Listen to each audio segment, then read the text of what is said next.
Yeah, there it is. Alright. What is this? Yeah, I know. Fucker. Yo, Big Nate back on, bro. We got a machine cook up. Yeah, I know. I'm sorry, bro. I had to get some things in order. Alright, so Native Instruments has been really cool with me lately. And is what up, Tone? And is you know, been cool enough to let me go through some of their packs. And this one came out back in February. This is Headland Flow. And again, Maschine packs, they're not just native to Maschine. They're all of their sounds come in WAV formats. All you have to do is browse your drive, and you could use their stuff in any DAW. The one advantage to actually having Maschine and using them in Maschine is you can go through the different kits and get a, you know, export this MIDI, you know, make your own MIDI drum packs and things like that to be able to have these grooves and everything. So Headland Flow is if you're familiar with the Outkast song Elevators, you remember one of the lines, back on the corner of Headland and Delow was the start of something good when me and my dogs used to ride the Marta through the hood just trying to find that hookup. It's capturing that 90s down south Atlanta sound. And here's some of the their regular kits.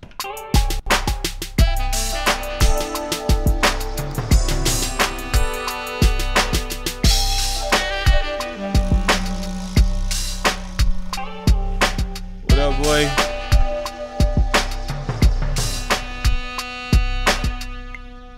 Super smooth, bro. Oh shit, I got the metronome going. Let's see what True Blessing sounds like. And this is the first thing I do when I get a Maschine kit, is just go through the sample projects and see what they got.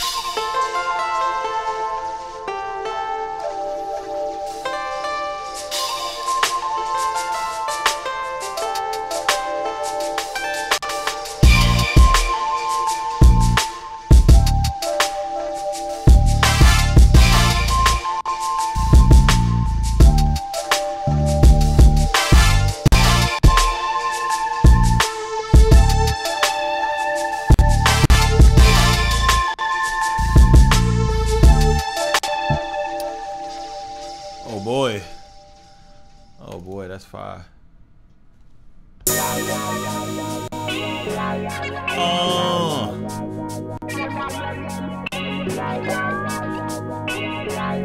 Thank you, Juice. I appreciate that.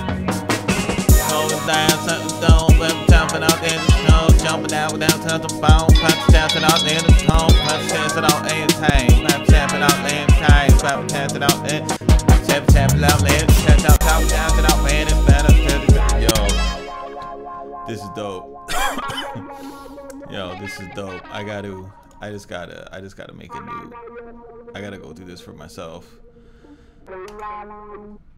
Yo, don't die, bro. There's much more in the stream yet. Yo, if you don't do that when you're playing your beats, bro, you're playing with yourself, dude. Like, you got to. Like back when I used to rap, that's how I came up. That's how I came up with all my lyrics. Like, I always had a yeah, banger. You already know. Those are the gods. When I always had, like, I was never a rapper who didn't have something to record on. I always had a 4-track or something, you know what I mean? So I would play the beat, and I would just like mumble into it and try 160 BPM beat. All right, bet. I would just mumble in it just to get a vibe, and then after hearing the cadence, I'd put the words to it. It shit made it so much easier. All right, now let's get a kit. Let's get a kit. Let's just see what we got. Headland Flow. These are all amazing names. Let's see. Hot Fish Grease. I mean, that's a ballsy name.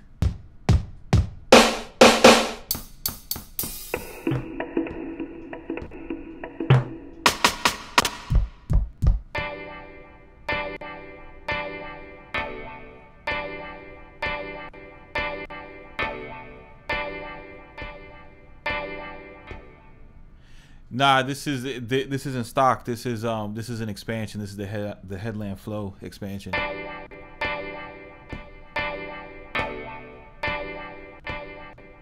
Let's see here. I could fuck with that.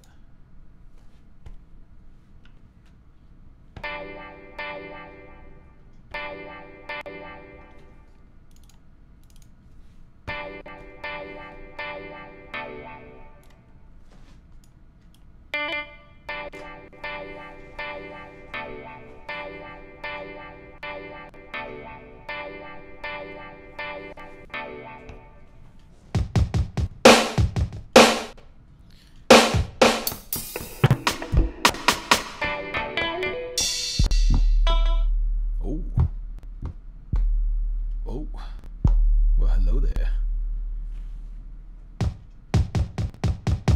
Yeah, dude, it's definitely not about the doll, bro. Definitely not. What am I doing here?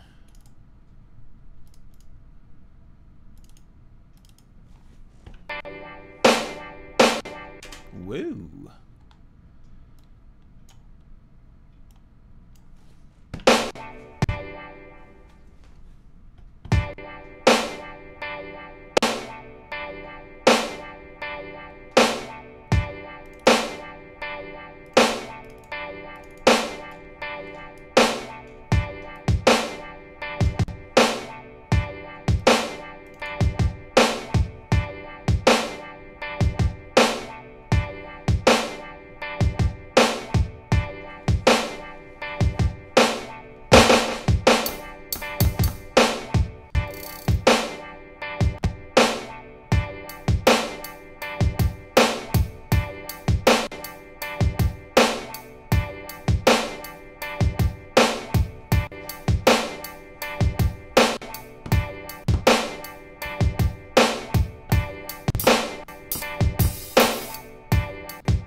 Jesus, this shit is so dope.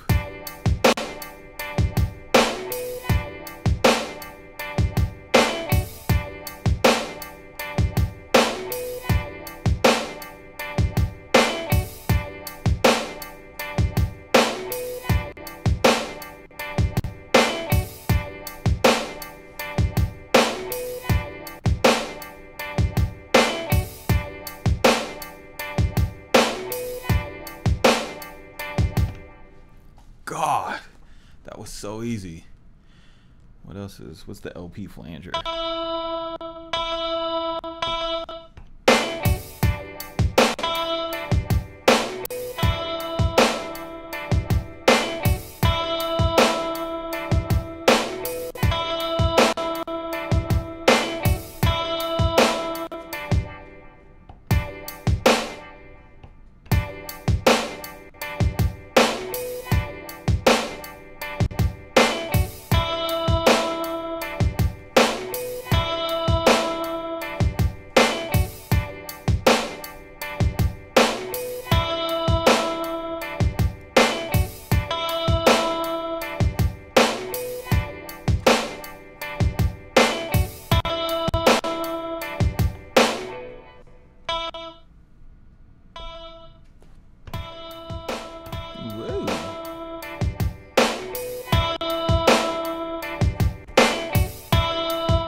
Yo, these guitars in this pack, dude. Oh my God, bro.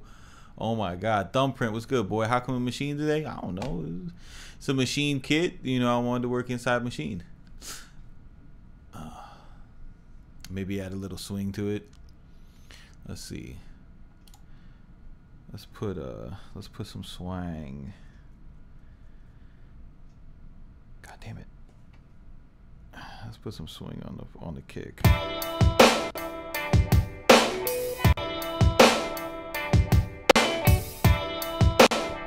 I'm gonna swing these hats too.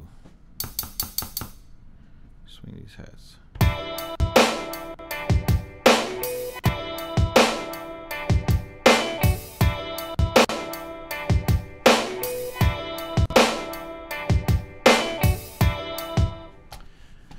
Let's see, I don't know. I want to find out what key this shit is in so I can put some bass on it. Where we at? Where's the mute? Let's see, where's the guitars at? The guitars are 9 down.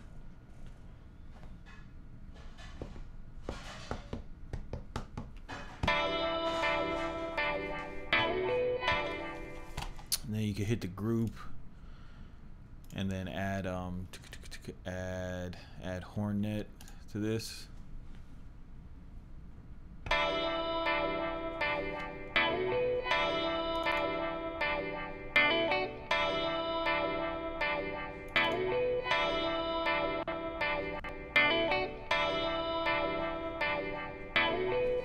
All right, so we're coming into E minor. See here, mute this. You guys want to hear some swing on the snare? Where's my snare? I was gonna pull it back. I do not like Maschine snare or Maschine swing on the 3 beats. I don't know why.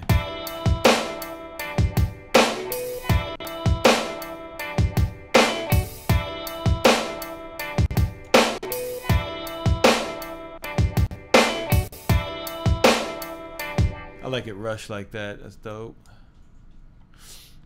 Alright. Let's see. What do I got in my VST bucket? Oh, you know what I got? Got that Omni.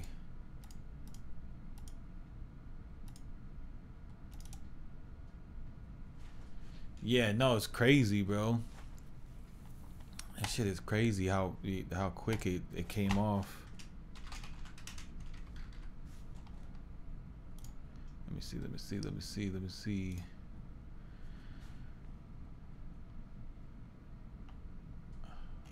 Fuck you mean? Yo, CS80 sine bass and Omnisphere, GOAT sine bass, bro. You gotta turn this release down so you can play it.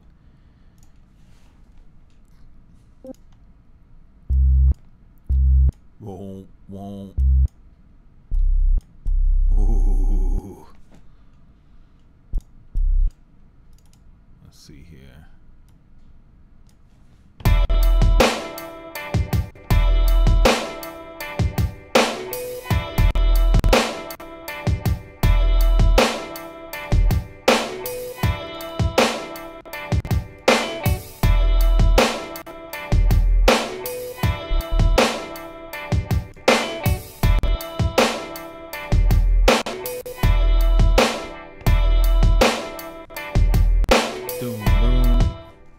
Yo, a quick trick when you guys are programming bass, and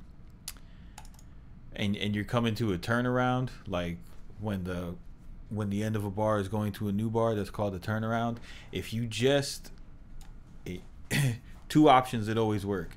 If you drop it down to the note before the next note in the scale, that's always going to sound good. Or if you go up to the 5th of the chord that's playing, that always sound good. I'll show you the difference.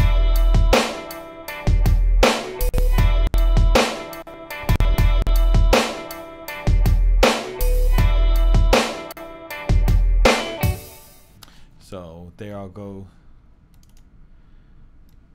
Let's just jump up to this 5th, right? So here's 2nd note in the scale, 3rd note in the scale, 4th note in the scale, and the 5th. Hear that turnaround.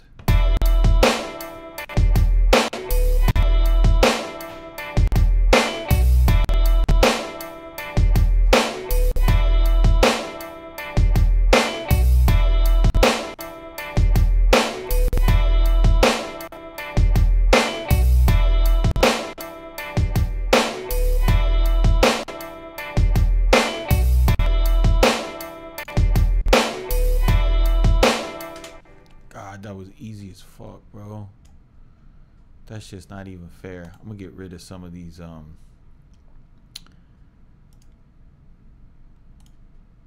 just kind of clean this up a little bit.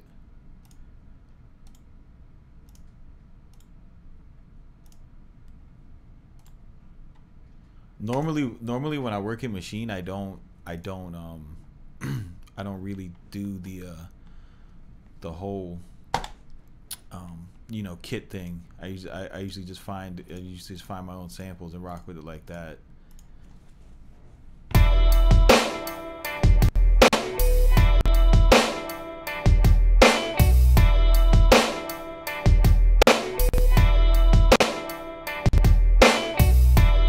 And I think what I want to do is this. I'm going to go to pattern, double.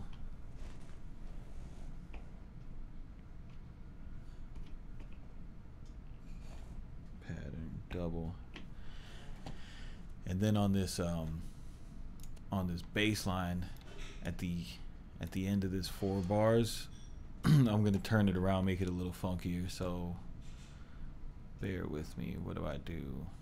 I'm gonna do a little walk up. Let's see what that sounds like.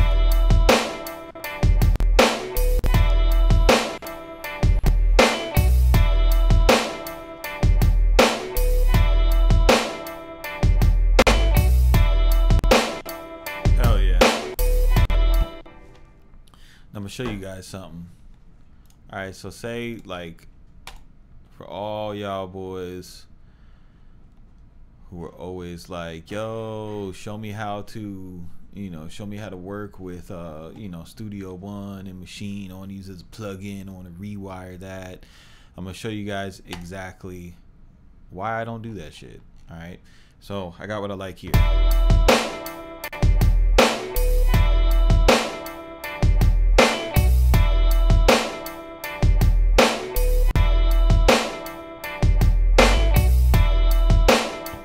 Alright, so I got everything I like right here. I'm just gonna go save this.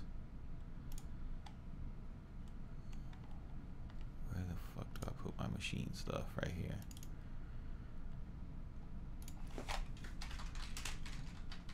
Alright, so I'll save it as fish greeps. And then I'm gonna go to file.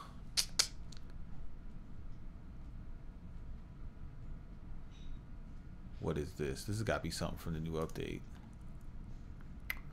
Options, all sound outputs, right? Oh shit, Germany in the house. All right, now you see this shit right here? This is giving me an option to export all these tracks. I don't need all those tracks. So what I'm gonna do is, let's see how smart Maschine is. Let's see what happens if I'm. And you know what? I'm not even going to do that. I'm not going to depend on Maschine to be smart. I'm going to take the tracks that I have muted, and I'm just going to reset them, right? Reset. Reset. Boom, boom, boom. Everything else, I just move it up, right? Okay. Go back to export arrangement as audio. Now you see only the tracks that I used. Only VST that I used. Make sure it's exported to wave. Remember, keep your shit organized. Where am I going? God, I'm so organized, I don't know where I am. Maschine projects, Maschine stems. Boom. Export. Bam. That's how shit that fast. That's how quick the Maschine bounces all your stems, right? So I got that bounced.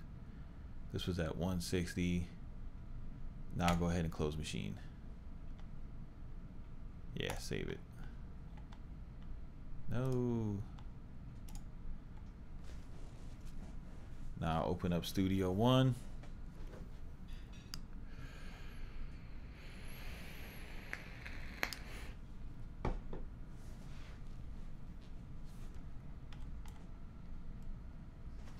God, I hate this hard drive. Don't ever buy the Phantom drive. It's such a sexy looking drive. You know, you'll look at it and you'll be like, yo, that's I need that right now. Oh, alien music in the house. You getting a jam tomorrow? That's what's up, bro. So, go into my beat mix.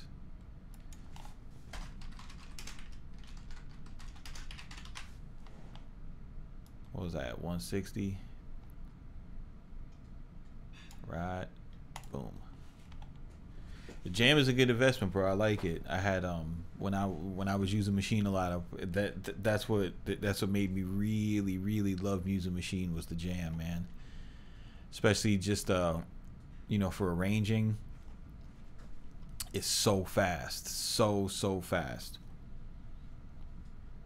As long as you can like, you know, understand the concept of scenes and you know visualize scenes as and see this is what I got going on in my template. Like I said, I set everything up with the Slate Virtual Console to get like an analog-esque type of sound, and I just go to files, right? I actually think I have it. Maschine stems. The hell do we name that? Fish grease. Go ahead and just drag this in.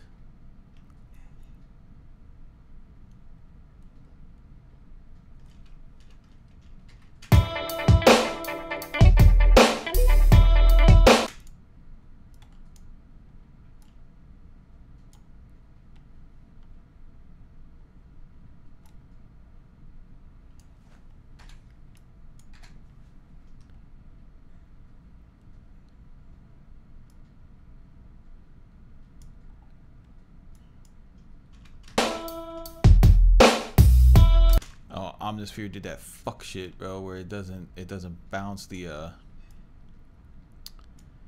where it didn't bounce the first bar. I hate that. Such an amazing plugin to have such a stupid glitch.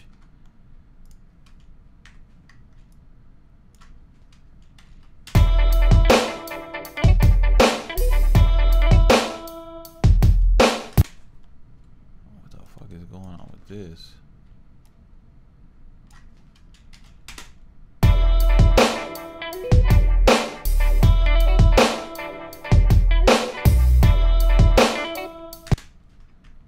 Yo, what happened here, bruh? That's crazy. That's never happened before.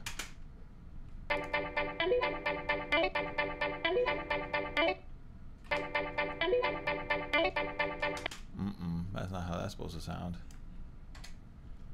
What about this guy?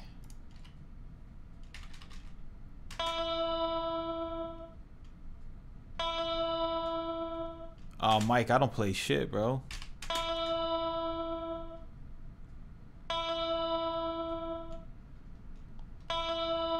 I'm not even playing with you, bro. Alright, so for some reason that shit did not bounce right. I'm just gonna go ahead and delete it.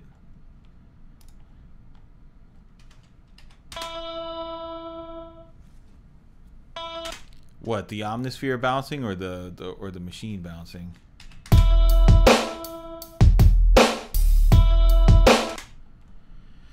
But we're not gonna cry because we're problem solvers. You know, we're not gonna bang our head up against the wall. This is, I actually started getting good at stuff like this when I stopped.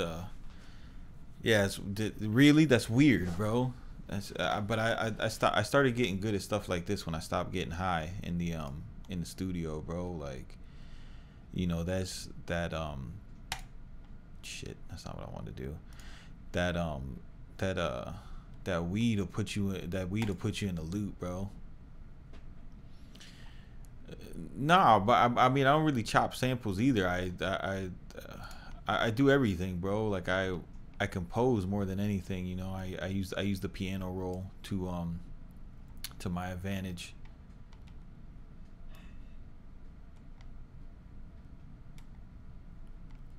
Yeah, bro, it's crazy. It should help. Believe it or not, it shit helps out when you start making music. You swear that's like, you know, that's the creativity.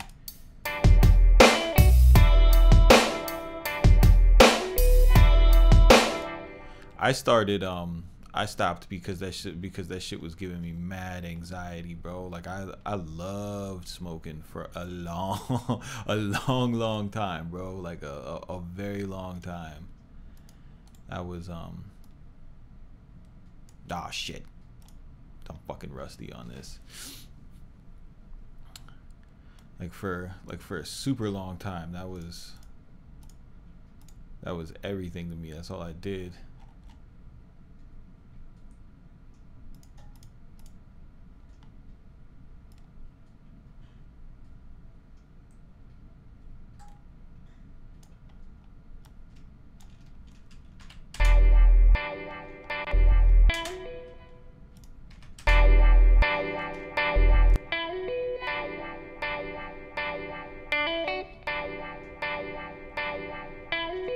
Yo, it definitely didn't help me to hear anything better, bro. Like everything sounds better when you're stoned, bro. Like everything. That shit was like I didn't start being like a profitable engineer.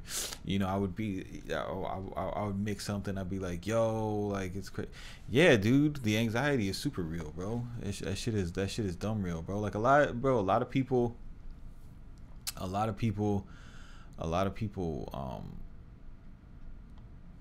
who get high, like they like if you say like anything, you know, if there's any negative effect, they're like, oh no, you're crazy.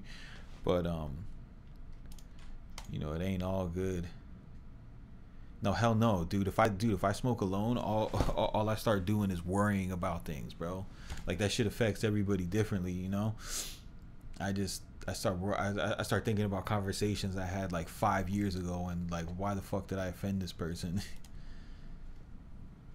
All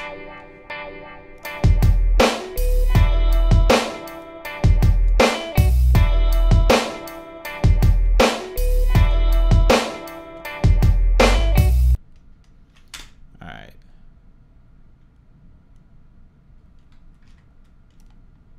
Let me see here. Just get a little arrangement going, right?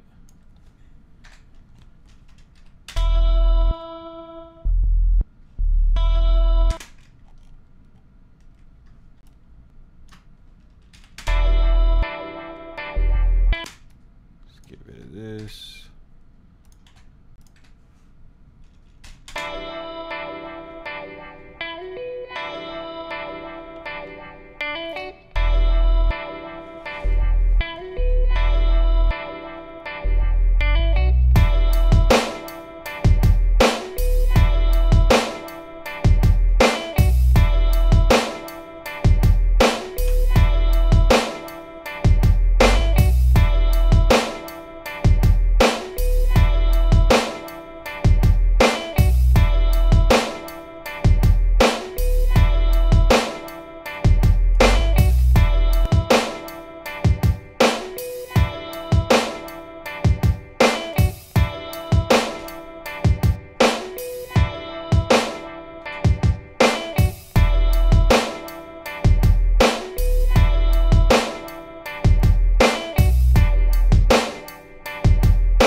Yeah, it's crazy. No, like I actually stay with CBD oil because of the anxiety. Like that's the only way that I could smoke. Like if I drop CBD oil and I smoke, then it's like I'm back in high school, bro. Like feel awesome.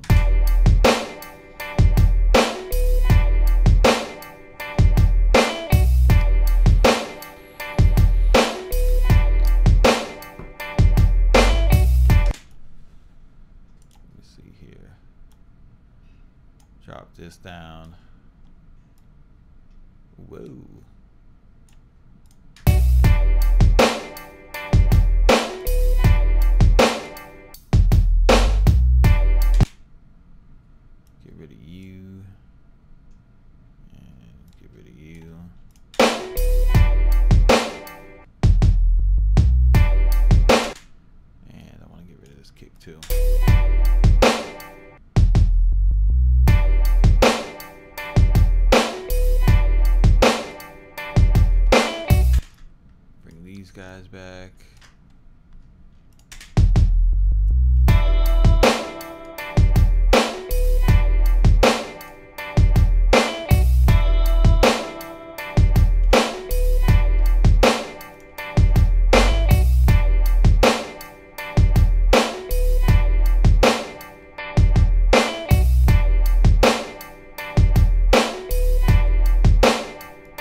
It's all about the drops, bro. That's like if you could get your drop game correct, it makes arranging so much easier.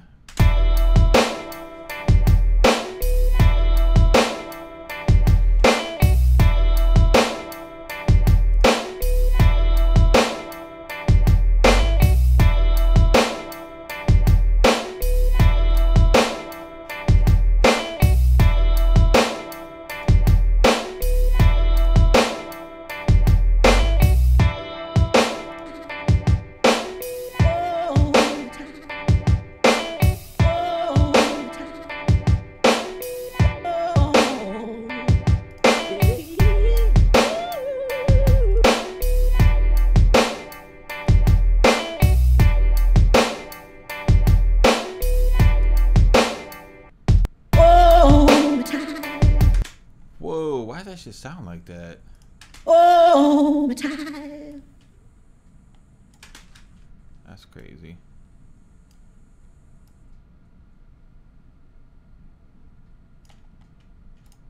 Oh.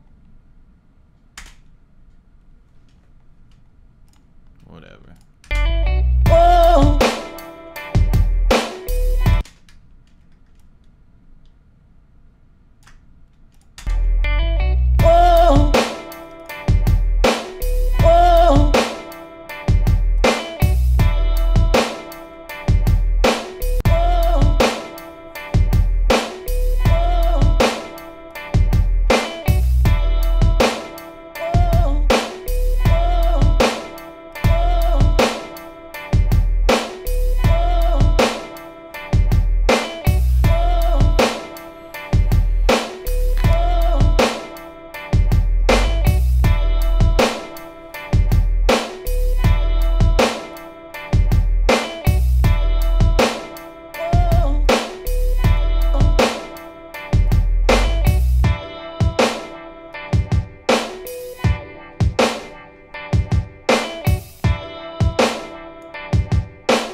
Did you ever feel so bad inside?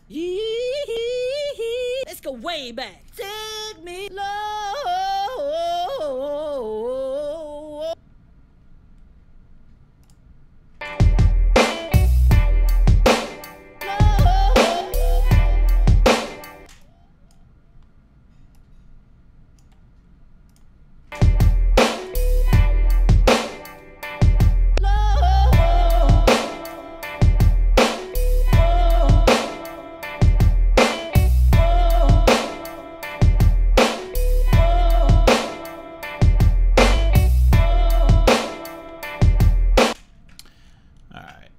Color code right on this shit. Yo, this pack is very, very, very official, bro. This is my kind of music right here. Whoa, purple. When is my track from Gunplay coming out, bro?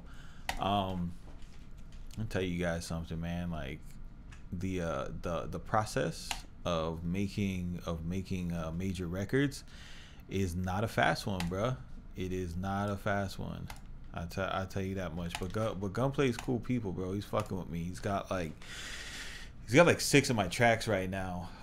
One of them was a sample where I sampled Rosemary's Baby, and he's not trying to deal with samples, so that's probably gonna wind up on one of his mixtape.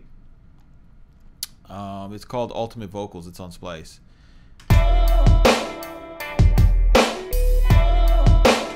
And then Maybach has Self-Made 4 coming out, and I think Gunplay is gonna drop after Self-Made 4, so it could be, Danny, it could be another year, bro, to be honest.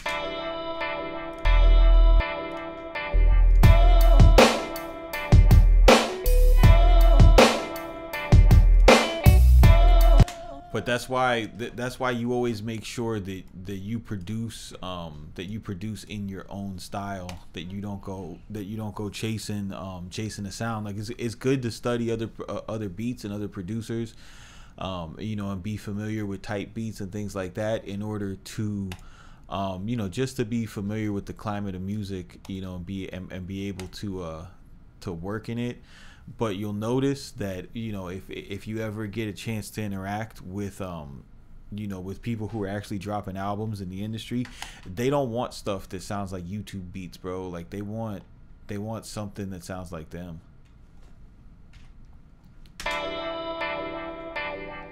It's called Ultimate Vocals. It's on Splice.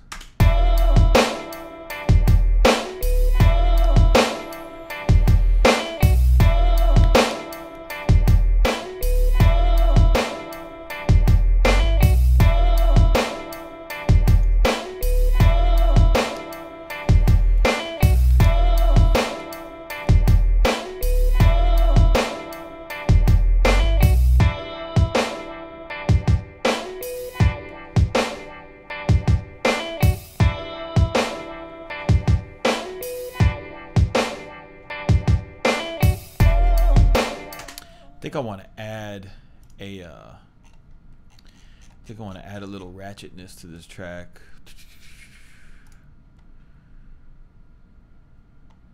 Yeah, I definitely do. I definitely do.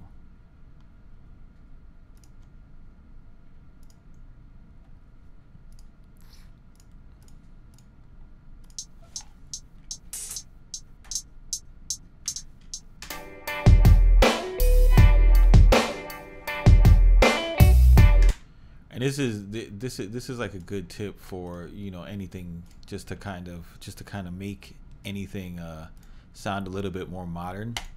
Ratchet hi-hat roll. Done.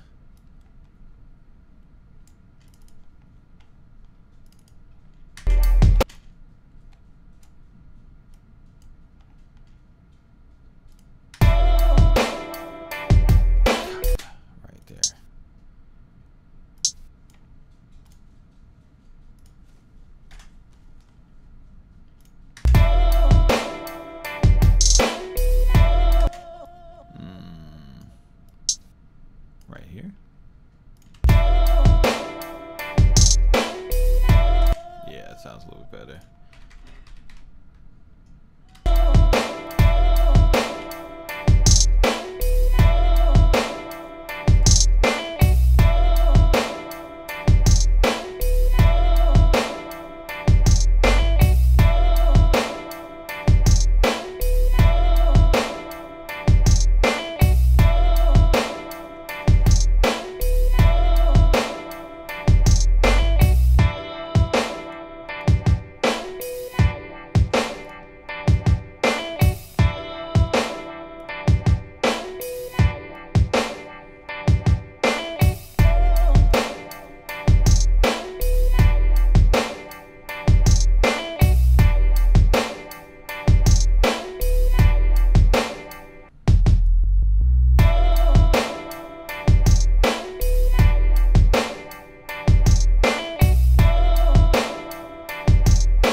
That's really dope. I am surprised, and most of that, dude, all of them sounds, except for my hi-hat roll and that vocal, came came from the Maschine pack, man. Like Maschine is getting I was talking to and I'm not like telling you guys you have to go out and buy Maschine to take advantage of this stuff, but I was in correspondence with the company, and I was telling them, like, especially in that Street Swarm pack, the samples are so powerful and so good. And he was letting me know, he's like, yo, I can't tell you a lot about the next one, but it's gonna be another one that focuses around the samples, which is dope. I mean, because everybody got drums, dude, but these drums are dope. Like this snare.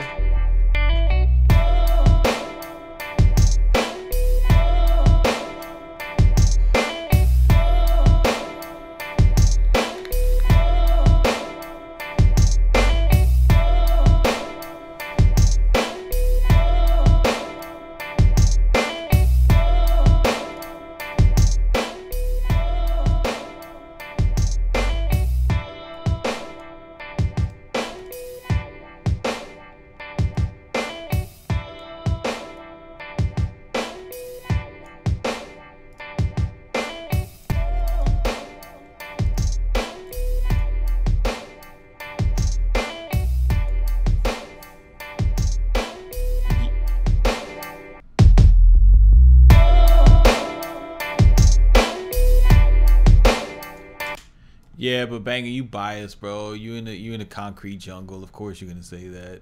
Nah, I'm playing, bro. The drums are dope.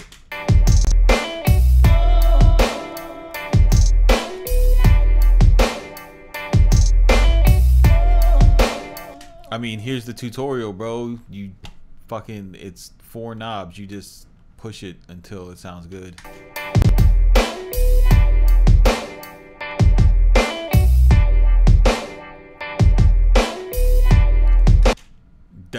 That's it. That's all I'm telling you, dude. That's all I do is I twist these knobs until it sounds dope. Yeah, I'll give you a little bit of explanation of what's going through my mind. It's like okay, so like the Magic, this is an exciter. This is like anything that I feel that's kind of lacking in the mix from the instruments. Like if I want the instruments to pop a little bit more, I'll push this until it pops. You know what I'm saying? The body, that's the low mids. The low, the way that I use this is I'll push this until the bass gets to be like too overbearing, then I'll pull it back. You always want to make sure that's in the root note. Stereo image, I always go to 50% because more than that is way too much. The highs, that just puts some sparkle on it. And then I just run this push because this is my second level of compression. So I just bring the track up until I start to see some gain reduction. Because this is a clipping limiter, so it'll chop off your peaks. I don't want it to chop off my peaks. I just want to bring it up. That's it.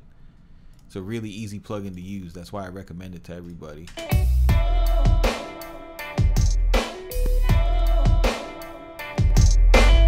Squish it.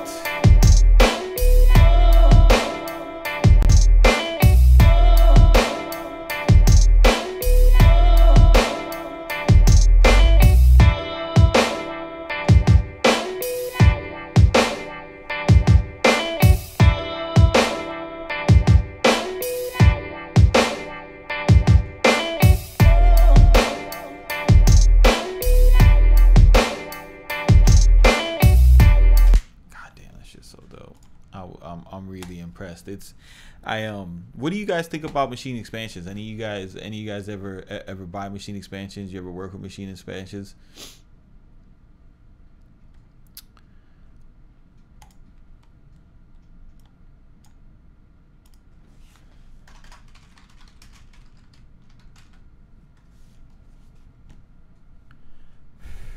That's what I don't.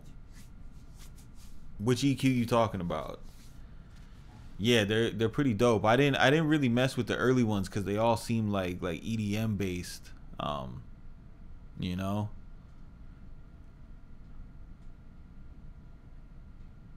Yeah, 730. I agree 100%.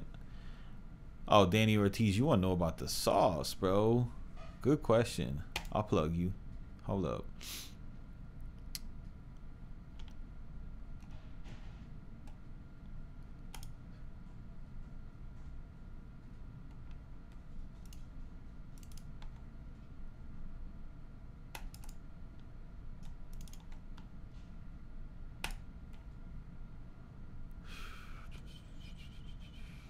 Bomb.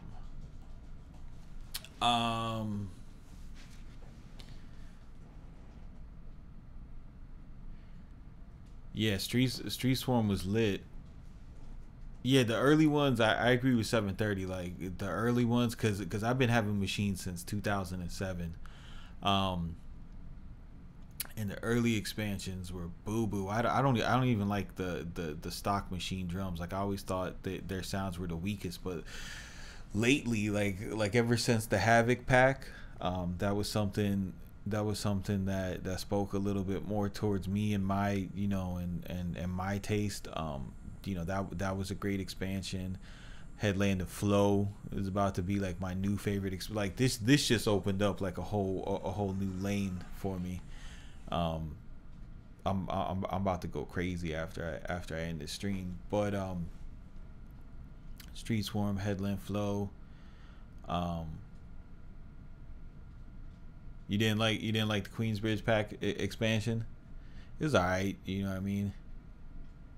The Content Gardens was alright, but yeah, I would say I'm noticing like the quality, like Headland Flow, London Grit, and Street Swarm. Like there is a distinct step up in the quality of machine, dude. Street Swarm is lit, bro. Watch the video on my channel, dude. Like it's Street Swarm is nuts, bro. As a matter of fact, I'll pull it up. Let's just pull it. Let's just pull that up real quick. Yo, you guys are riding on the QB samples. I like them. I made some alright tracks. You know what, bro? But it didn't stick. You know, if I'm being trill, like it didn't stick.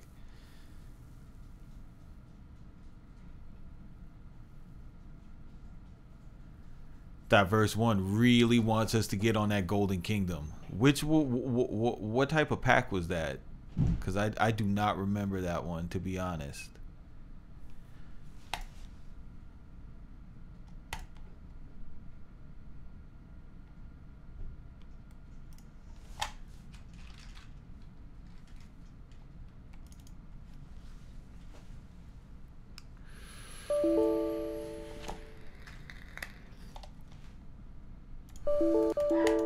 I need to delete J-Bridge off my computer. Wait, where the fuck's my girl going?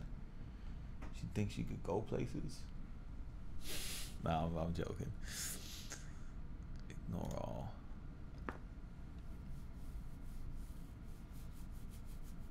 See, Diverse One, you just made a friend for life. Y'all can collab on Golden Kingdom kits.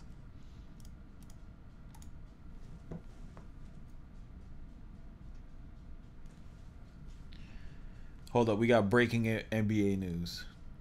The Celtics will target Anthony Davis in blockbuster trade if Pelican season goes downhill. Yeah, okay. Fuck the Celtics, bro. Fucking Celtics.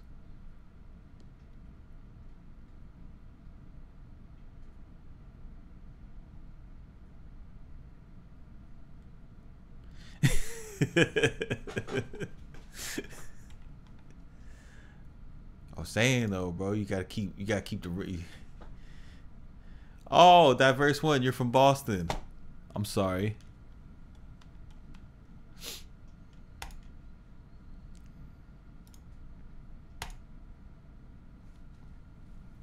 Miami.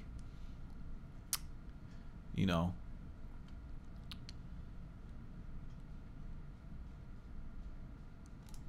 I'm a disciple of D Wade. The arm breaker, the elbow hyperextender, the cleanest, dirty player in basketball. Yeah, no, I'm just trolling you, man. I fucking can't stand the Celtics, bro. I can't stand the Celtics. Let's see. No, not Headland Flow. We wanted to look at some Screet Swarm from our mans. Crystal Daggers. What genre is that about?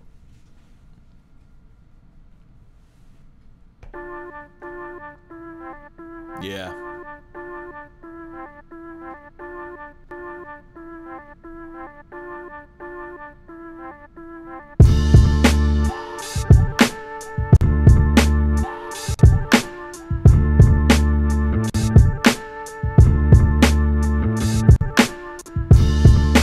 Diverse, you ain't one shit.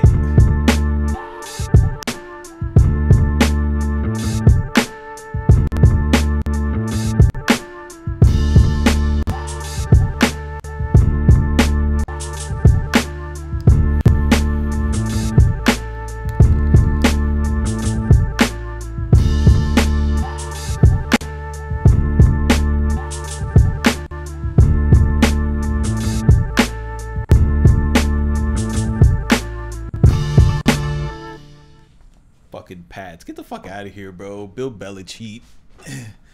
Bill Belichick. Straight garbage, bro. Darth Hoodie. Yo, the yeah. NBA 18 nothing, bro. Yo, Danny Ainge is fucking up y'all whole shit. Yo, this is yo. Do not get me started, bro. Yeah, some real East Coast shit though, right? Yo, BK, you're right about these drums, dude. I did not, yeah, I did not go deep into. I never opened these up. I just, because the music samples were so dope. I didn't even go into the drums. I was asleep.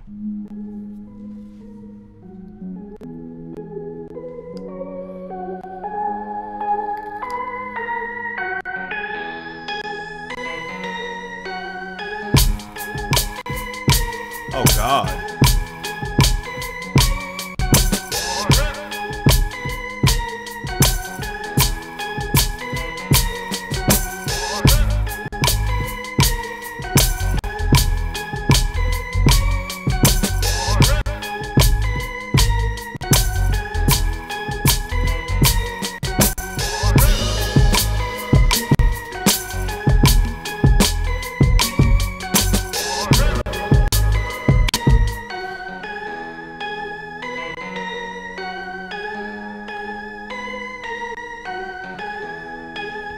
Yo, I don't want to hear that 18 titles garbage, bro. Like most of them titles was back when the NBA only had 8 teams.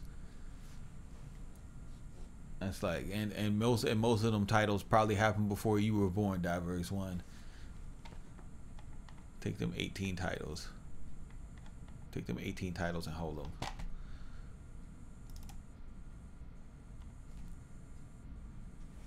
Yo, respect Paul Pierce though. Fucking love Paul Pierce. That dude is awesome. Woo!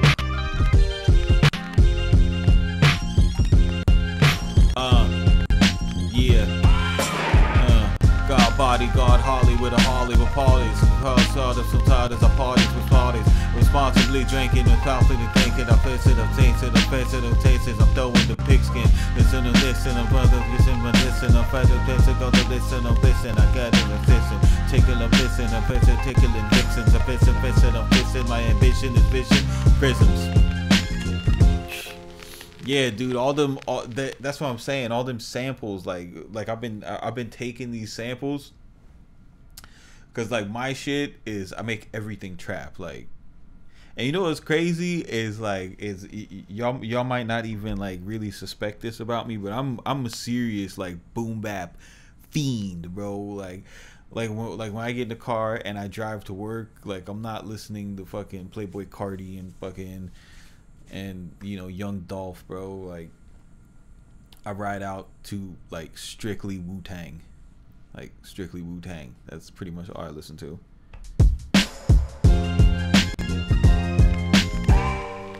Wu-Tang and Nas. I think Nas is like the best old man rapper out right now, dude. Like he's still he's still like, his wordplay is still the same as the 90s. It's crazy to maintain that.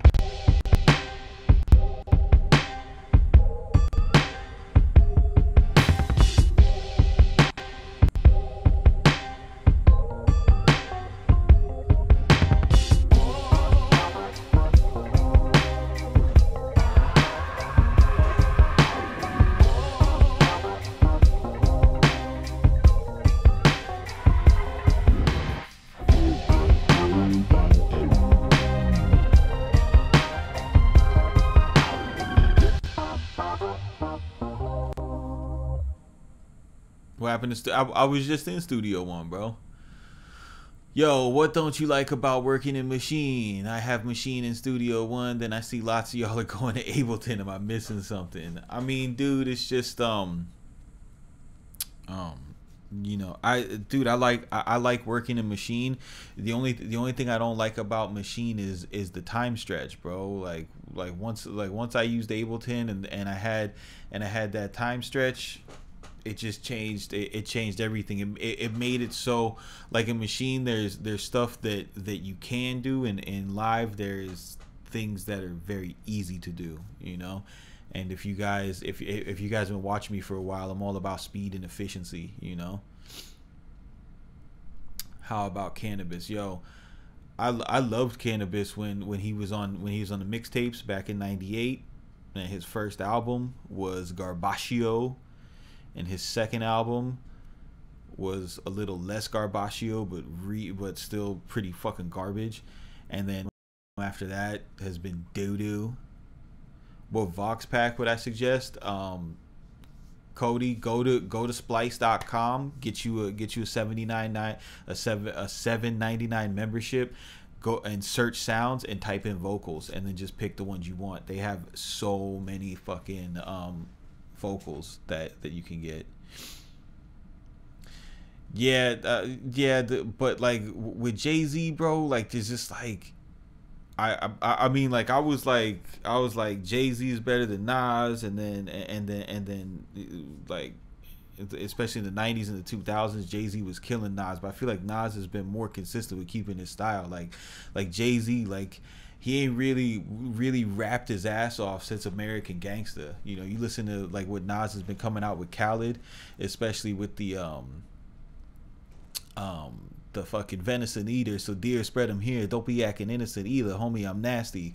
Like, bro, he still goes in with the double entendres and making every single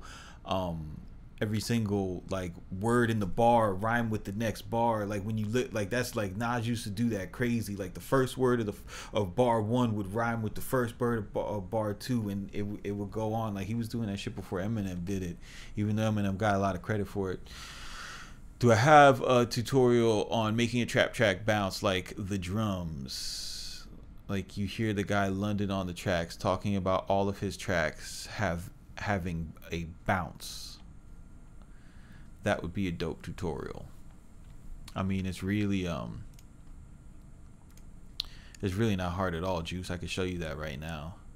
It's a specific it's where you put your drums on the grid. I was a fan of Cannabis type. Yeah, but I don't. I mean, that was a long. Like I stopped being a fan of Cannabis before that happened. He was going through some things, bro. Like he was really going through some things there. Yeah, I mean, if you got Serato sampled, you know, then you're straight with it.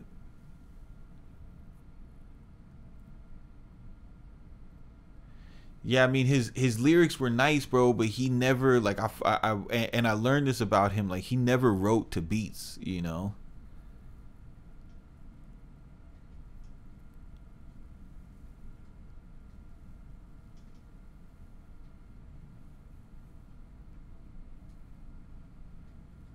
Yeah. All right. So the whole bounce shit, it comes from the relationship.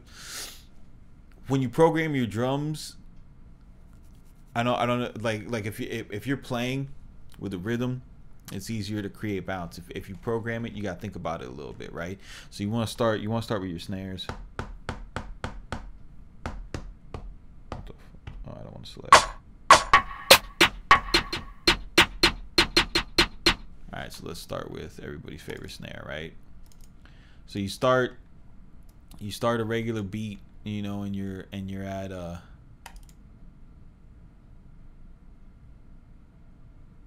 yeah, you know, London uses Ableton.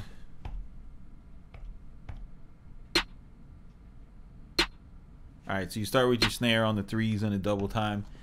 Then you just want to go and hit up an easy kick pattern.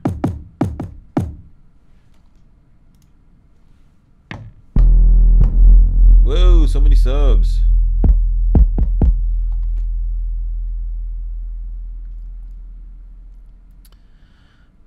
Yeah, Cannabis is the type to fight for mics, beat niggas to death, beat dead niggas to life. I know, bro. He's dope.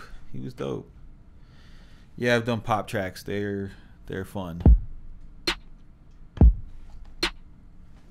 So it's all about how your kicks ride into the snare, right? So you know, like when you're programming a beat, you're gonna have a kick on bar 1, a kick on bar 2. So let's just make like an easy trap vibe, right? So because it's all about how you run into these snares.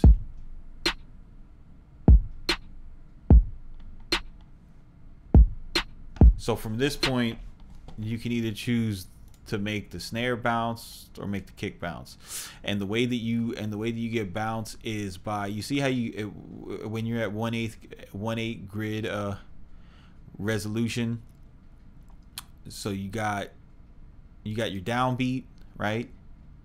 You got your backbeat, which is 2 and 4. Okay. So what you want to do is you want to program notes before your backbeat and before your downbeat, right?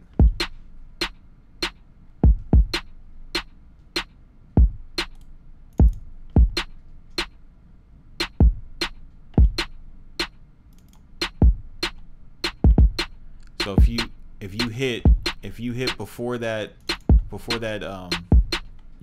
these backbeats in 8th note, you'll bounce.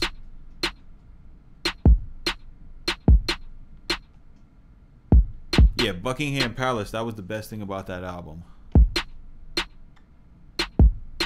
And that's all it is. To get bounce, you just want to program something before the backbeats. It's really easy. And it can be a snare, it could be a kick, it could be your hi-hat rolls, but that is I mean that's the secret to bounce. If you want to make a bouncy beat, you just want to rape the programming before your backbeats. Really easy. Yeah, dude, I actually had a relationship with a dope singer, producer, fucking go-go dancer, venue owner. This girl was this girl was everything, you know what I mean? She was everything. She's a singer. She could rap, like she was she's sing and rap her ass off. Like, she's really dope. Miami's got some really talented people. But doing pop is like, what's good, Rob?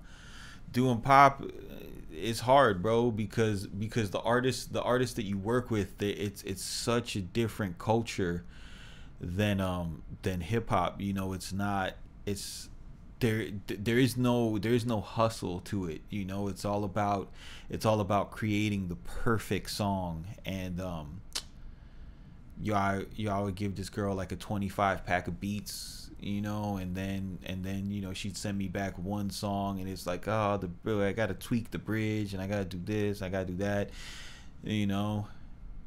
And plus, like, she was on Molly's on Wednesday.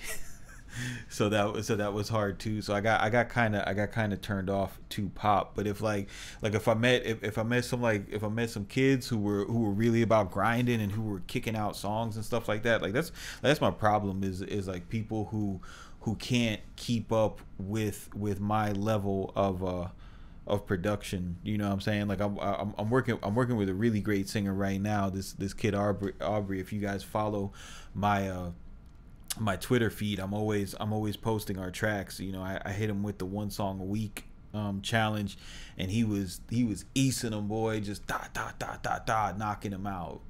It's dope. Like then I started up this writers camp with fucking Bruno Mali, and that's been taking up all my time, so I haven't been able to get back to that. But once I get back to working with him and his producer, boy, we're gonna make some dope shit. I think the issue with some of my beats is not setting them off standard 1/16. I get a little lazy, and I had them exactly hitting. Yeah, no, yeah, you got to. It's you know, when you're working on the grid. I mean, you could even, like, if you take this hi-hat pattern, right? You know, this is just your regular straight hi-hat. Whoa, I don't know what fucking sound that is.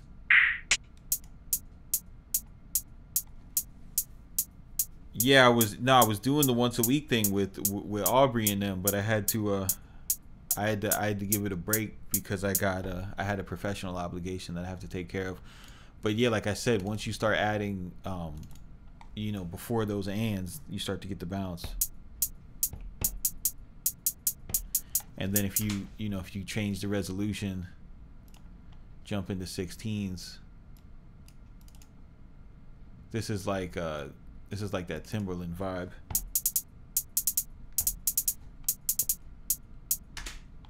And that's really all it is. It's just working, you know, working in the middle of the rhythm, filling the pockets.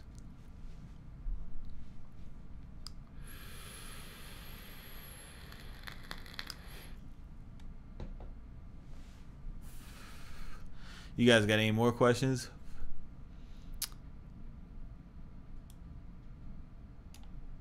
What the hell's the ferry ride?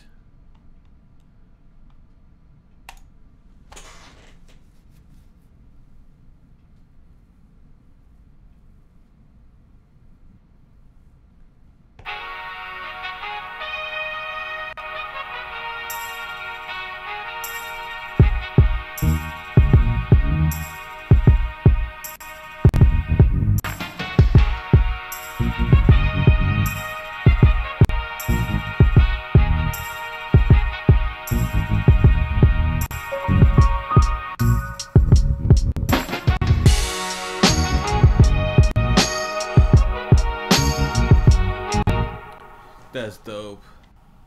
Oh, alright. So, the Puig Tech EQ.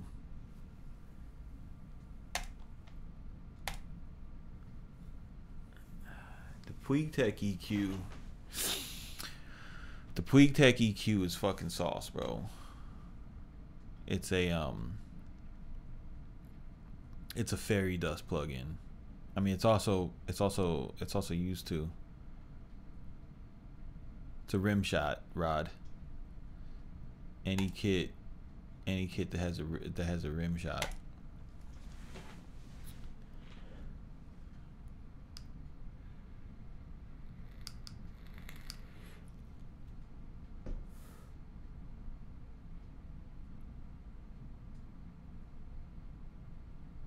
That was from Street Swarm, bro. I did not make that. Those are samples from Street Swarm.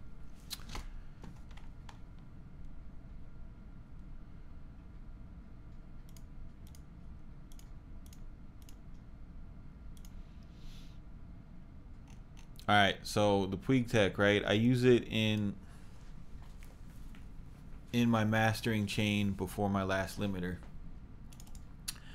The Puig Tech is an emulation of the Pultec equalizer.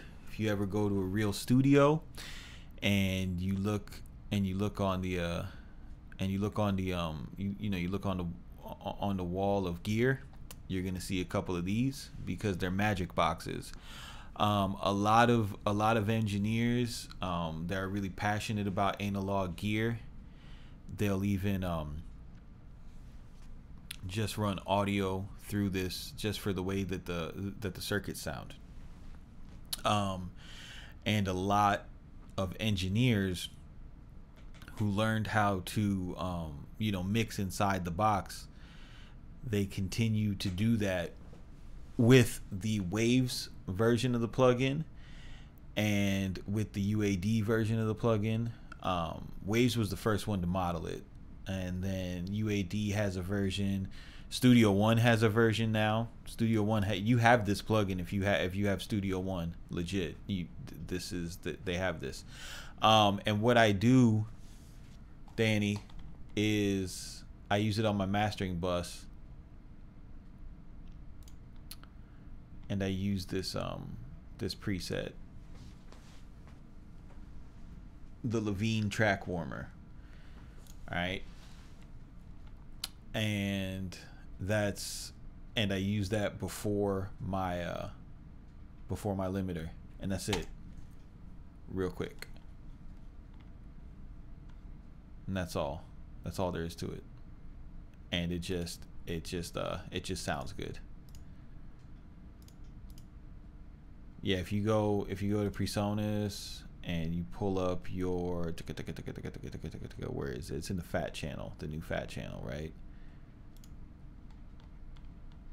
You go to equalizer and you select passive. It's right there.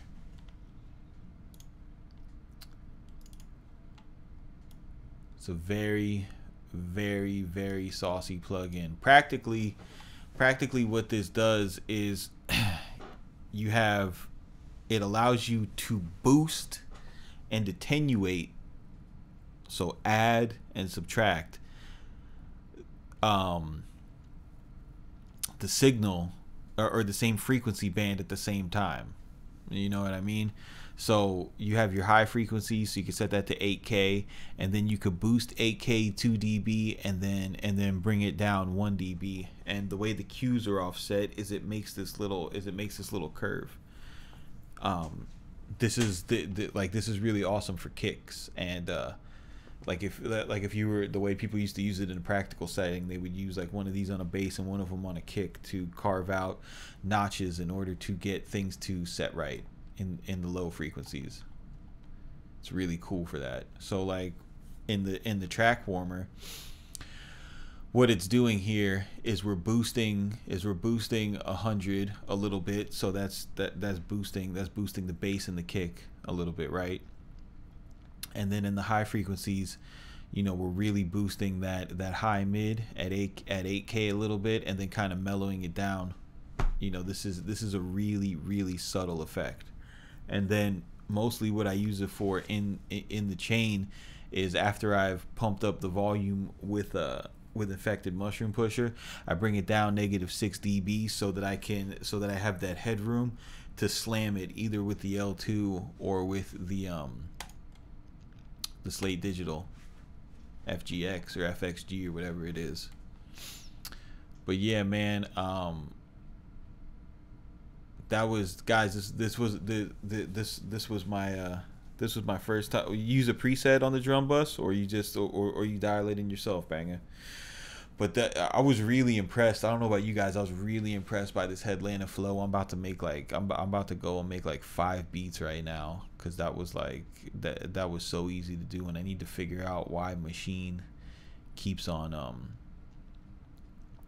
clicking on me like that. I think I need to update it. I don't have the 2.66 yet, but I'm excited to see what Maschine comes out with in the 3.0 software, because you guys know, like, once, like, and Studio One too, like once you get to 0.5 and 0.6, you know, the devs start working on the next big.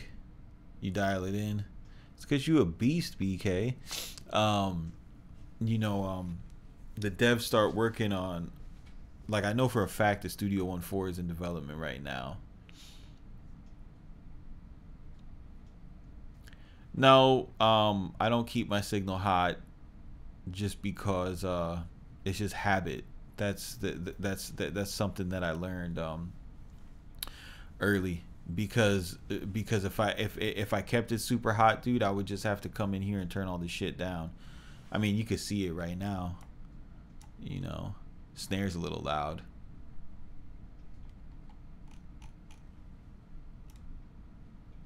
Yeah, I mean EQs don't really have great presets anyway, because you don't know what what the gain structure was when this person was designing the plugin to begin with. You know what I'm saying?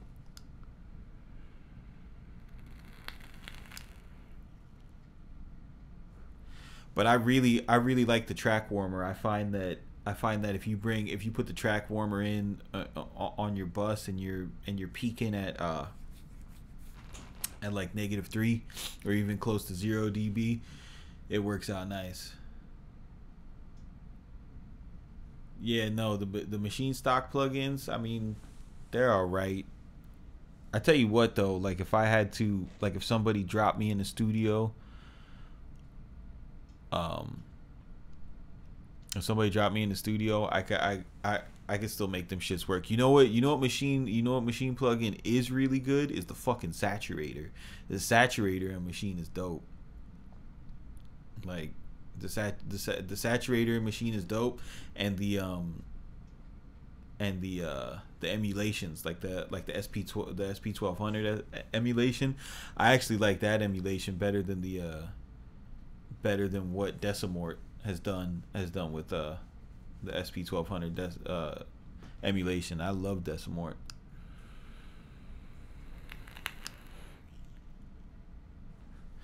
But yeah, yo, what do I think of UAD plugins? I never use them because they're expensive as shit, and I don't have a UAD interface. Um, I keep it I keep it really. I think my interface is like the weakest part of my system, but it's because I don't record anymore. Like I don't record vocals. I hate recording vocals, dude. Like hate it. I have a complete Audio 6, so there's no DSP. But I like what UAD did, and I always wanted something like UAD. I got the Slate Everything bundle, which they don't have. They don't have the. Yeah, I've thought about getting an Apollo, fam, but I'm just like, why? I don't record anything. I don't even have a hardware synth anymore. Like if I get to the point where I buy another Virus, you know what I mean, which I've been thinking about doing lately, um, because it's fucking annoying, Tone. Like people come, they're unprepared. You know what I mean? They stutter through their verses. See, that's the thing, bro. I'm such a hard worker that I don't respect people who don't take themselves seriously. Like when I used to go to the studio, I went with my shit memorized. You know what I'm saying? I didn't show up to the studio with 2.5 verses written and being like, oh, I gotta finish the other one. And then plus, like, when people come and record, it's like, oh my god, they're in such a fucking fantasy world, dude. Like they come and record and the fucking Snapchat is going on, and it's like, oh, let me put my shades on, and it's like, yo, can I smoke on the mic? And it's like, no, you can't fucking smoke on the mic, dude. It's $1,000 mic. You can't smoke anywhere near my mic. And then it's like, oh, bro, you killing my vibe, bro. But I mean maybe it's because like the people I fuck with are ghetto as fuck, dude. But I stopped all that recording shit, dude. It was a waste of my time.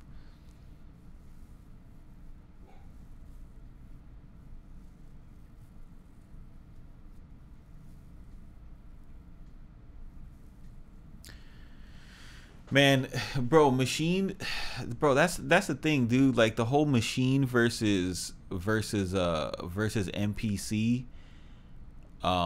that's all hyperbole between the fans, bro. Like it's very rare that somebody who has Machine and spent, especially if you have studio and you spent the 9 on it, or if you spent the 7 or the 6 on an MK2, it's very rare that somebody's gonna throw down 6, 7, 800, $900 and then go spend another 7, 800, $900 on something new, bro. Like unless you're a pro and you got money for the toys, dude. Like the average the average bedroom producer, you know, selling beats on BeatStars, they're not just gonna jump around from hardware to hardware, you know.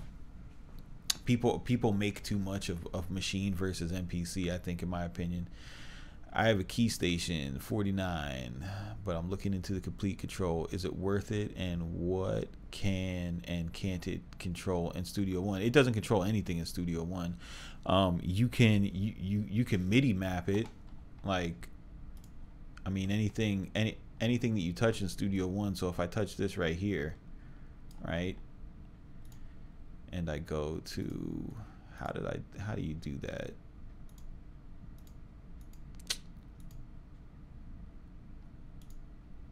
God, I used to know how to do this. You hit that. Yo.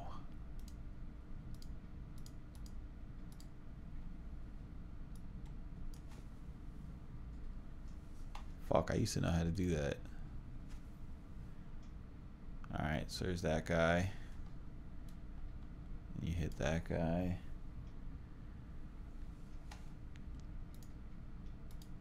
There it is. So like that's, you know, that's one of my encoders right there. You know, if I wanted to make the second one a pan pot, I hit MIDI learn, hit my next, you know, I could just hit all these controls, right? These are all my different ones. Hit the pan, engage this control, hit this guy right here. Now I could control with, you know, with that.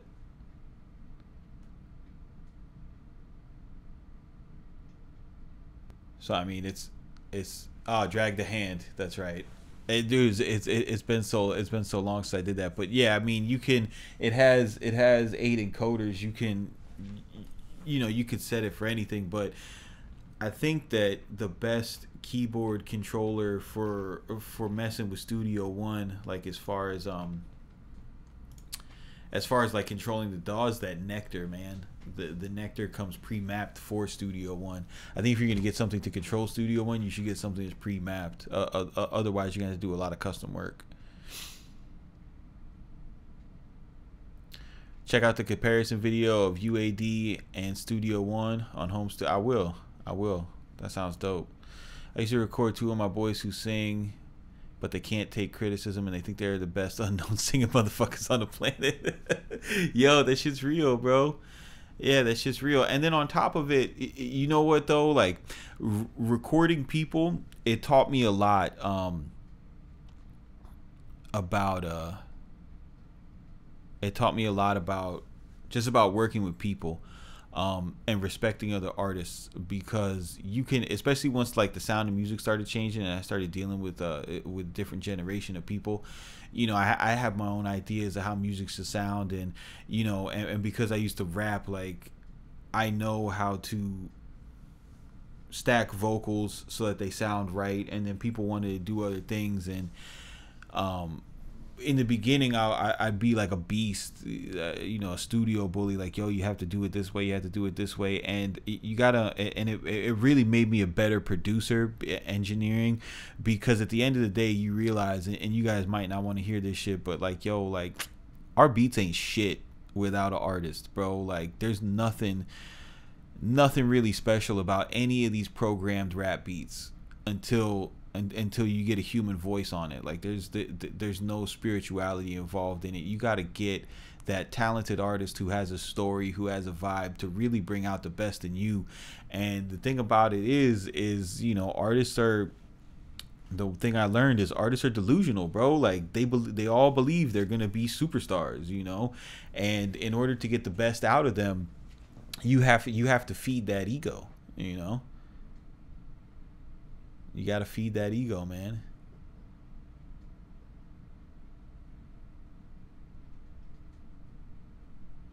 Yeah, Danny, is real, bro.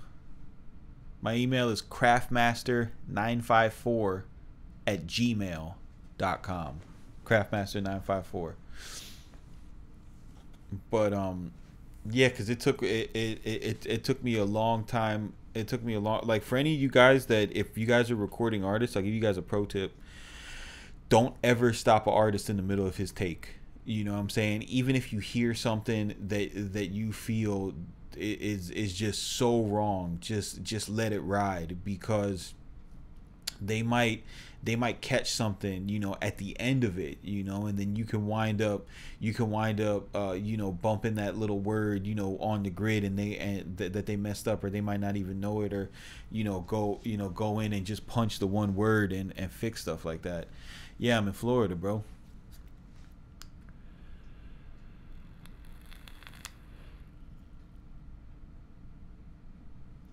Yo, that's real talk, bro. Like, the hotkeys in Studio One are so amazing, and like, what's so dope, like, I don't know if you guys take advantage of this, bro, but like, when I do my tutorials, I get a lot of shit in the comments like, yo, what was that key command? And all of my, like, the fucked up thing is, I came over to Studio One from Logic, so I just, when I came into Studio One, I used the Logic key commands, and then I have so, yeah, South Florida, bro. Oh, you're in Palm Beach? That's what's up, bro. I live in Port St. Lucie right now. You like an hour away. I fuck with Palm Beach. I'm from Broward though. I moved up here for work. But and it's cheap as shit up here too. Alright, tracks. But yeah, you can any function like my splitted grid function, you can, you know, you could pull that up and assign your own custom key, your own custom keys, man. Like, it's really easy. It's really easy. I shouldn't have told Tone where I live. Now he's gonna stalk me.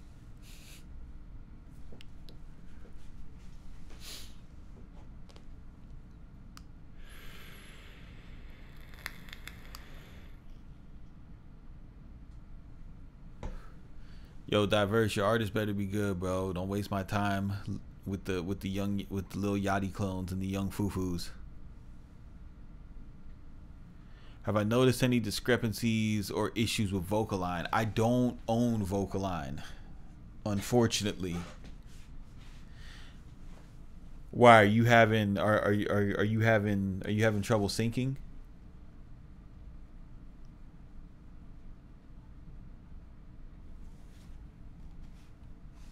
I want to hear this shit again.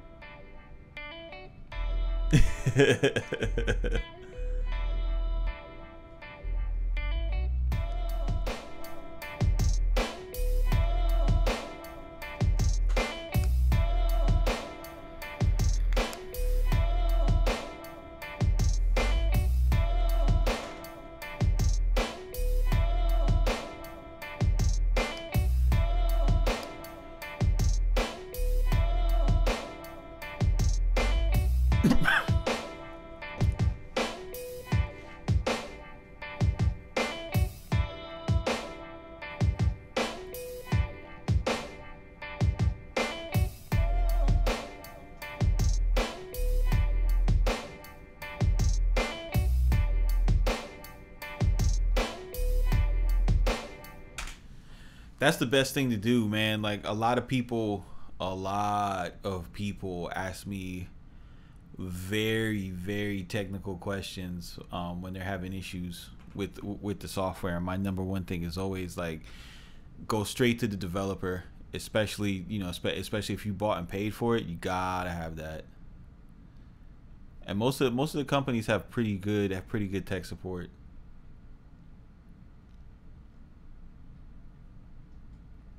Oh, you got some toys for me? What you got, Tone? You got some boards?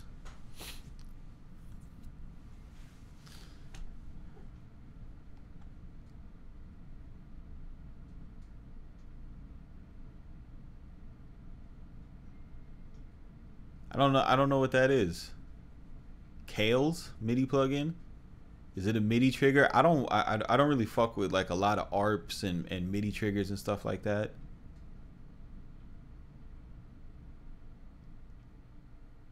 So it stays relative to each other. You talking about within a VST? If you highlight all the notes, here, I'll show you.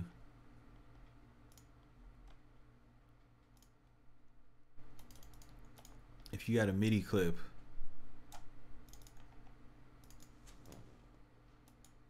right? Oops. And you just highlight everything.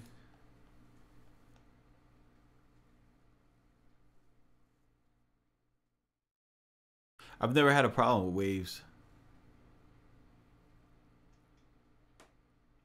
Yeah, if you just highlight all the notes, then you can, then you could do that, and you could turn them all down the same amount.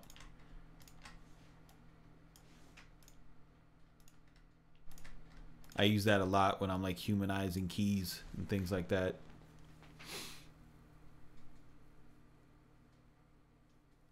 No problem.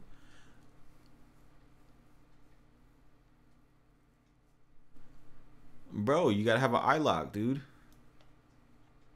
Gotta get your dongle on, bro.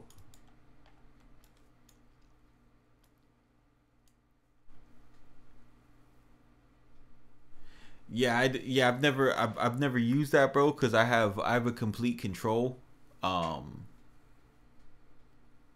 complete control has that option. But dude, like,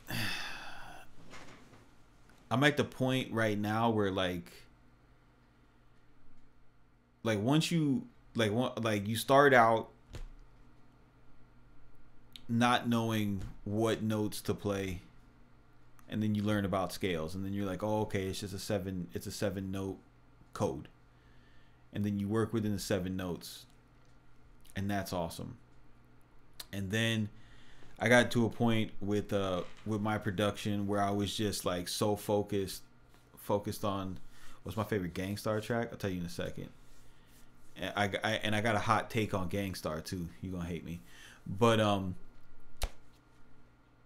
so I was so like obsessed with the scale, but I found out that to make like the coolest fucking music, like to make really dope music, is you gotta throw in some notes that aren't in the scale.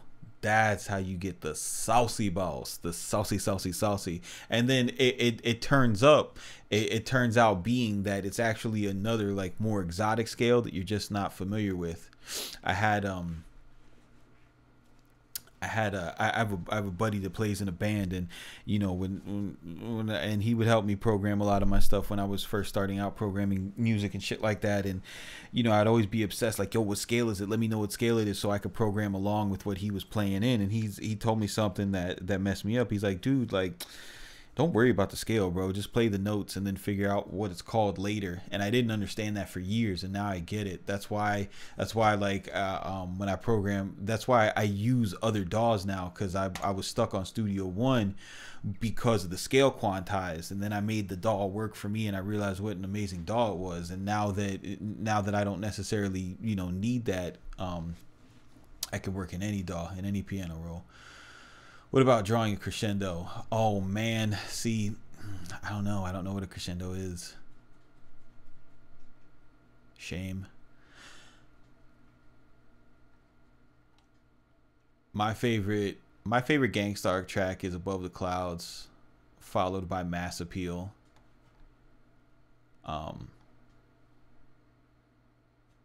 Just Mass Appeal used to be my favorite, but that Above the Clouds beats is awesome. iPad, I used to really love GarageBand. I actually still use GarageBand on my phone, because it's just so easy. It has everything in it you could jump into. And I used to use Logic, so it was awesome how you could take an idea in GarageBand and open it up as a Logic file. That was crazy. I used to just sit on my couch and start something.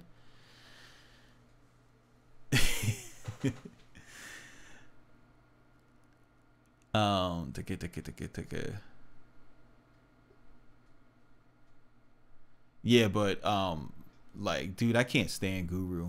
I think he's one of the fucking worst rappers of all time, like severely overrated. And I think he messed up a lot of amazing Primo beats. So do with that what you will, Nate. Oh, Militia. Oh my God, Militia.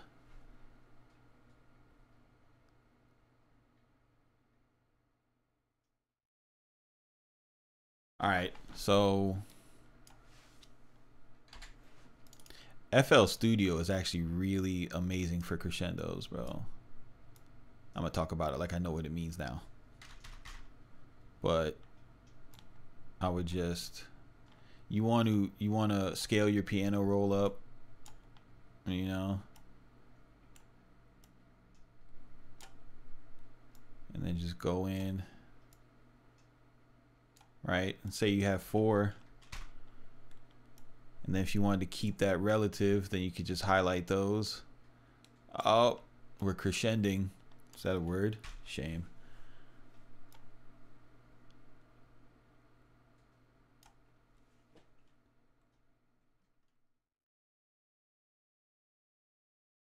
Nah, I haven't seen that app, Nate.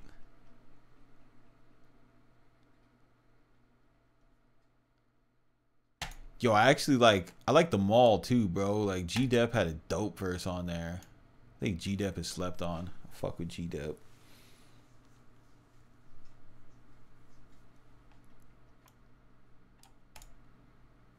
But yeah, whoa, I'm designing crescendos.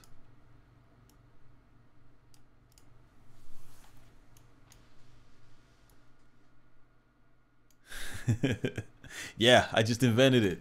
Woo! Nah, I ain't seen that, Nate. So many crescendos.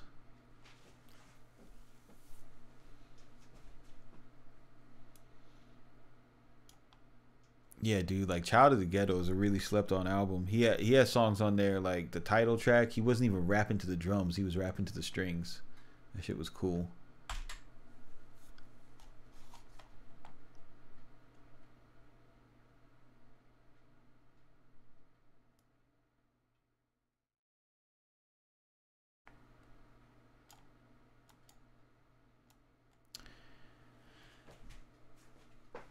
Anything else you guys want to know now?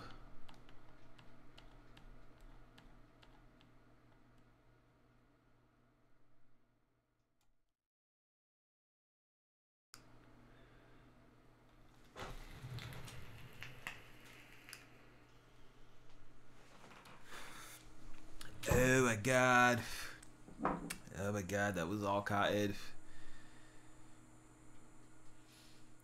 Do you know if there's a function to reverse MIDI? Not in Studio One. Live has it. And that made me very happy. But I mean, what's the problem with bouncing the audio, bro? Audio is so fun to work in.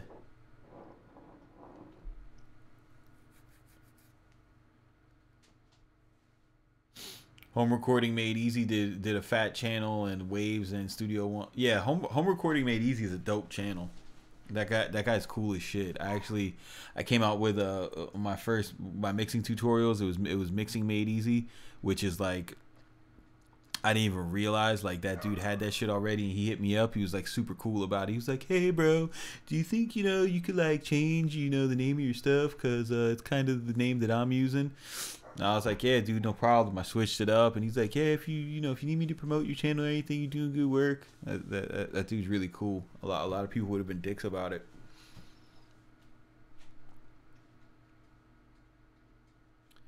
Is it safer to bounce in place or to bounce to the next track in Studio One? It bounces when you press Control B. It bounces to another track. That's how it works. And then it mutes your MIDI track and deactivates it. It's awesome. I use that shit all the time.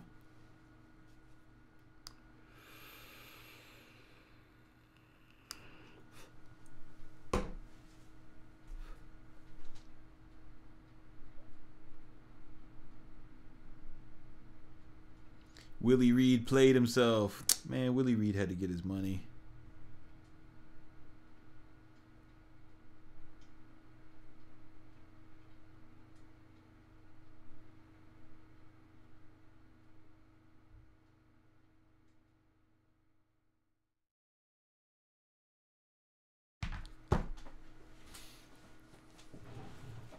Oh, let's see here.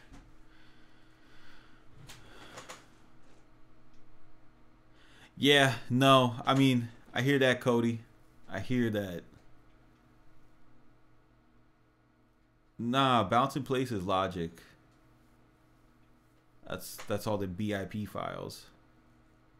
Anytime anytime you just bounce, it's gonna create a new track. Yeah, no, that's true love for sure.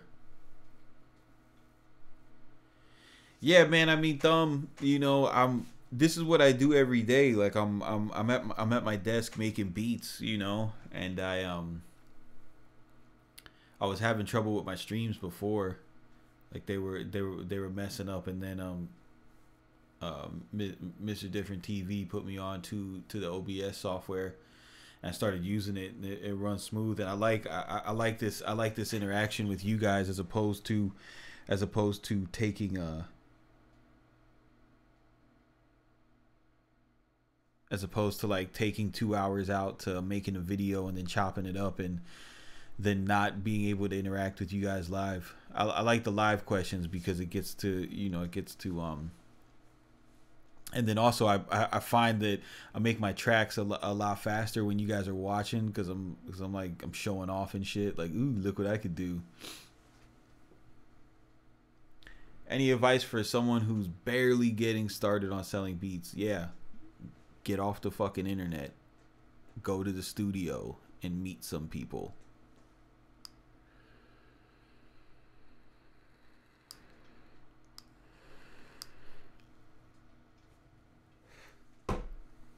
Do I dabble in any other arts? Yeah, I've been pipe. I'm an electrician.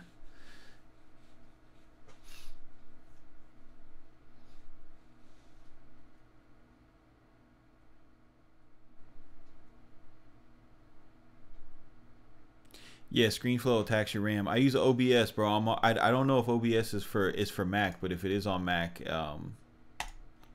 it's free and it's awesome.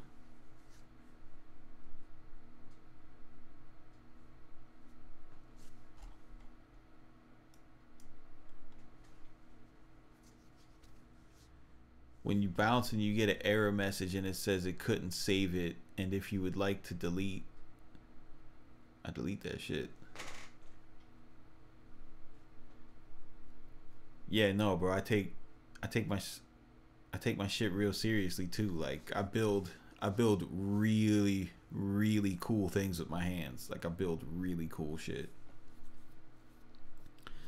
It's like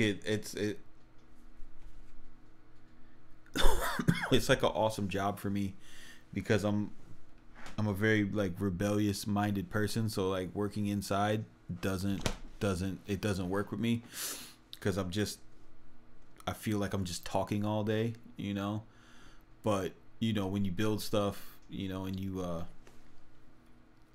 build hospitals and things like that, you could see why you're there. Like you're contributing to society in a meaningful way, in my opinion. Oh, BK, that's because you got that high rise internet, bro.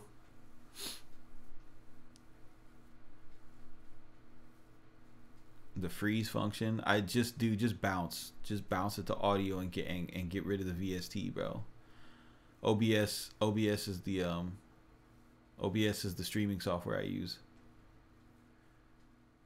Multi-out instruments, like what? For multi-out instruments, I use explode pitches and then bounce it.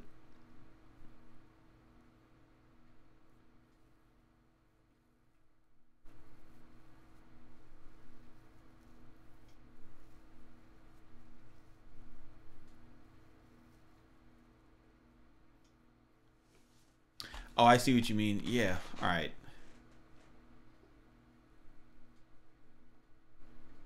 Yeah, once you get rid of the yeah, that's a workflow I learned when I was using Logic, and I had like a 2010 MacBook, and it was like a dual core with 1.8 like a 1.8 processor.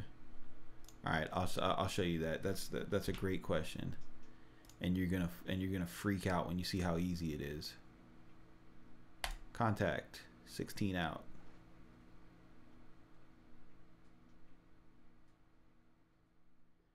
You don't need to get back to MIDI. Yo, when have you ever legit had to get back to MIDI? Yo, what happened to my screen?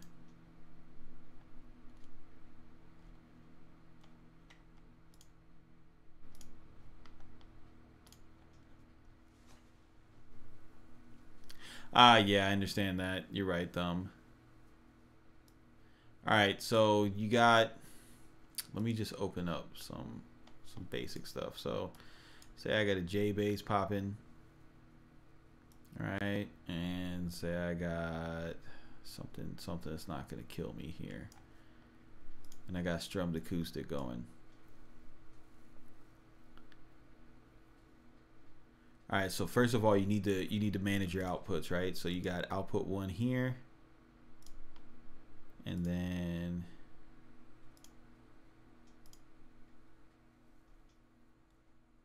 oh god, how did I used to do this shit? I haven't done this shit in so long.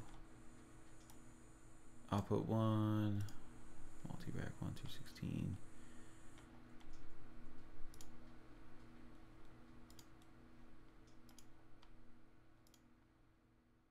It used to be, where the fuck is the mixer? Aux. No. No. Oh, bear with me, dude.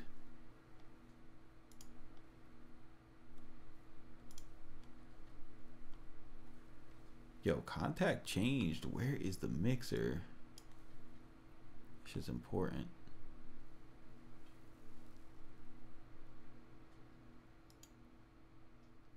No, it's not. It's easy. I just browser mass outputs. Okay, boom. So you got your outputs, right?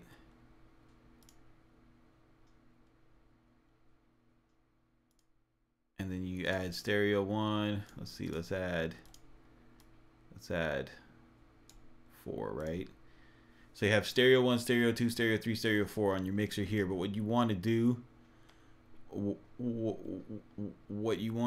is you want to see these in the mixer, right, Thumb? So you set your output up, stereo 1, stereo 2, and then you select contact. You hit this arrow down, make sure your instruments, and then you can see all the ones that you have available to you. Just click these in, and now you'll have inserts for your mixers, you know, and you go and add your presets, use your faders, and all that good stuff. Super simple.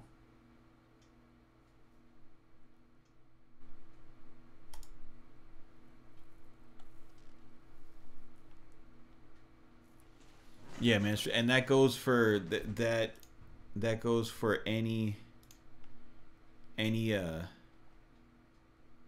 yes, Studio One makes everything more simple than Pro Tools, bro. Like Studio One's whole business model right now is to compete directly with Pro Tools. That's why a lot of their stuff is geared towards audio guys. Yeah, definitely make sure it's a VST. It doesn't work for AU. But that also goes for, like, you know, something like Impact, you know, and you got stereo 1, 2, 3, 4, because this is native to the DAW. You see it's already popping them all out. And then you can route them to the buses that you want. Really easy, super easy. And that's, bro, that I think that's the thing that messes up a lot of people when they work in Studio One, especially if they're coming over from a DAW like Pro Tools or Cubase. Like, you're so used to things taking more effort and more technical proficiency than they need to, that you're expecting that from Studio One, and it's not. It's really easy. Like, especially if you're used to the Windows operating system, it works pretty much just like a word processor. Right click on something, a bunch of options show up, and you do what you gotta do.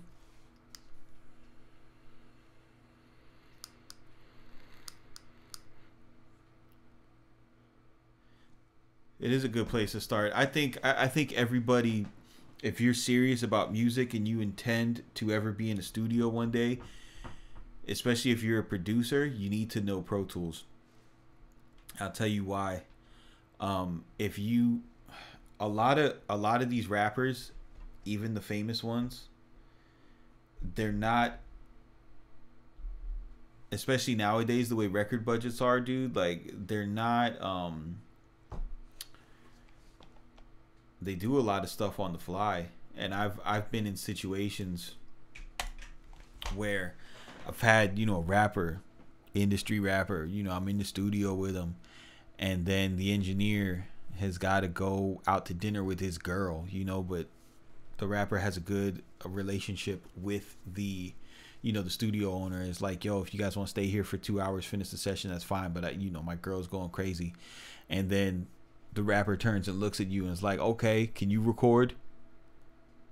What are you gonna say? Oh no, I don't know how to use Pro Tools, I use Studio One. Like, dude, the fucking guy is not gonna want to hear that, and your song's not gonna get done, and you missed the opportunity. So you got to know how to get around Pro Tools, man.